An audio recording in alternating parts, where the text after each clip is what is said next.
स्वागत है दोस्तों। हमने अपने YouTube पोस्ट पे जो क्विज वाले क्वेश्चन दिए हुए थे, हमने उनका पूरा कलेक्शन किया हुआ है और उनके आधार पर ये क्लास बनाई हुई है, जिसमें आप देख सकेंगे कि जो प्रश्न हमने दिए थे उनमें सही उत्तर लगभग कितने प्रतिशत लोग दे रहे हैं और कितने प्रतिशत लोग अभी भी सही उत्तर के इर्द गिर्द नहीं हैं, वो आपको देखने को मिलेगा।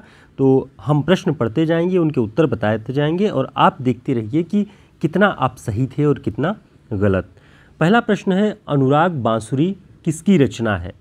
तो इसके ऑप्शन में हमने जो कुछ भी दिया था, उस्मान, कासिम साहब, मंझन, नूर मोहम्मद। तो इसका सही उत्तर था नूर मोहम्मद और इसे 88% लोगों ने सही दिया है उसका उत्तर, और बाकी लगभग 12% लोगों ने गलत उत्तर दिए हैं। और ये 1000 में से इसका आंकड़ा है, ध्यान रखिए 1000 लोगों ने पार्टिसिपेट किया है इसमें, तब पे 12% लोग यानी लगभग 120 लोगों ने गलत सवाल इसको किया है, गलत आंसर किया है इसमें। अगला प्रश्न है, जायसी ने अपनी रचना पद्मावत में किस शासक की प्रशंसा की है? तो इसका जो सही उत्तर था वह है शेरशाह, और इसका भी आप देख सकते हैं कि कितने प्रतिशत सही और कितने प्रतिशत गलत उत्तर दिए गए हैं। अगला प्रश्न है, वीर सिंह देवचरित किसकी रचना है? तो इसका जो सही उत्तर है केशवदास, केशवदास जी की रचना वीर सिंह देवचरित। अगला प्रश्न, सत्यनामी संप्रदाय के प्रवर्तक कौन थे? सतनामी या सत्यनामी संप्रदाय के प्रवर्तक जगजीवन दास थे। ठीक है, तो इसमें भी देखिए 89% लोग ही सही उत्तर तक पहुंच पाए हैं, 768 यानी लगभग 800 मान लीजिए। तो अनुमान लगाएंगे तो आपको लगभग 50 से 60 लोग, और ये संख्या कम नहीं होती है अगर आप प्रश्नों को गलत करते हैं, और लगभग ये सारे प्रश्नों में ये आपको आंकड़े मिल जाएंगे। ये छोटे प्रश्न हैं लेकिन इम्पॉर्टेंट है, और फिर भी गलतियां जो होती हैं वो नेगेटिव मार्किंग में लेके जाती हैं। जायसी की रचना आखिरी कलाम में किस शासक की प्रशंसा की गई है? तो इसका जो सही उत्तर है बाबर। हमने पद्मावत में देखा शेरशाह की प्रशंसा की गई है, और आखिरी कलाम जो रचना है जायसी की, उसमें बाबर की प्रशंसा की गई है। ठीक है, अगला प्रश्न है, कलाकार का दंड, कलाकार का दंड कहानी संग्रह किसका है? तो इसका जो सही उत्तर था वह था वृंदावन लाल वर्मा, इन्हीं का कहानी संग्रह है कलाकार का दंड। अगला प्रश्न है, घर का रास्ता, घर का रास्ता किस कवि की रचना है? तो इसका जो सही उत्तर है मंगलेश डबराल, मंगलेश डबराल का पहाड़ पर लालटेन, घर का रास्ता, हम जो देखते हैं, इस तरह के जो उनके काव्य संग्रह है वो आपको ध्यान रखना है। ठीक, अगला प्रश्न है, आवाज़ों के घेरे किसका काव्य संग्रह है? हमने ये पूछा हुआ था, तो आवाज़ों के घेरे ये काव्य संग्रह है, ध्यान रखना है आपको, दुष्यंत कुमार का। ठीक है, अब इसी से मिलता जुलता नाम आपको आएगा बादलों के घेरे। बादलों के घेरे किसका उपन्यास है? वहाँ काव्य संग्रह पूछा था आवाज़ों के घेरे का, यहाँ बादलों के घेरे उपन्यास, ये किसका है? कृष्णा सोबती का। ठीक है, इसे भी ध्यान रखिएगा, कहानी संग्रह है कृष्णा सोबती जी का।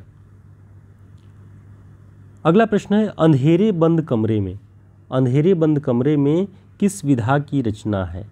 तो सबसे पहले इसे ध्यान रखिए कि ये मोहन राकेश जी की रचना है और विधा इसकी है उपन्यास, अंधेरे बंद कमरे में। और अंधेरे में कविता के बारे में आप जानते ही हैं, मुक्तिबोध की है।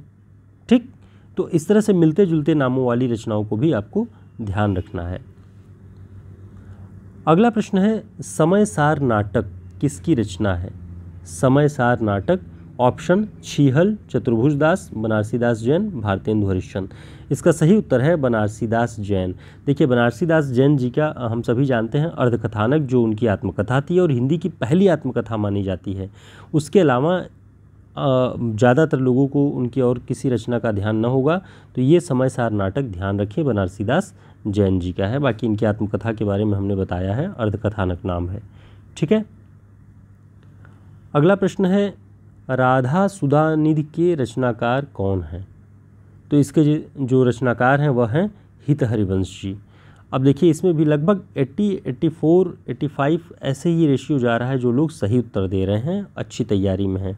बाकी जिनके ऐसे साधारण प्रश्न जो परीक्षाओं में पूछे जाते हैं वो गलत हो रहे हैं, उन्हें अपना आत्ममूल्यांकन करना चाहिए, अपनी तैयारी को और थोड़ा मजबूत करना चाहिए। ठीक है, तो ये ध्यान रखिएगा। अगला प्रश्न है, विद्यापति का जन्म कहाँ हुआ था? तो विद्यापति शैव संप्रदाय के थे, ये आप सभी जानते हैं, और इनका जन्म दरभंगा बिहार में हुआ। ठीक, दरभंगा बिहार में विद्यापति जी का जन्म हुआ।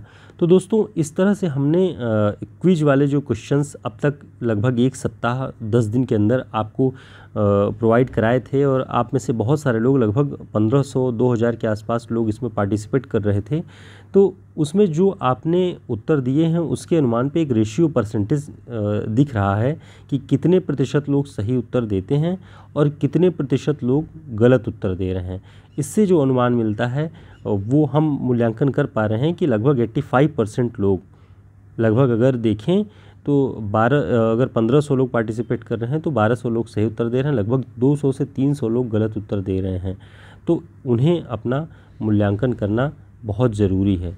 ठीक है, तो हम आज के इस आत्म मूल्यांकन वाले प्रैक्टिस सेट के बाद एक नए प्रैक्टिस सेट में आपको महत्वपूर्ण प्रश्नों को उपलब्ध कराएंगे। फिर मिलते हैं एक नए वीडियो में, तब तक के लिए नमस्कार, शुभकामनाएं।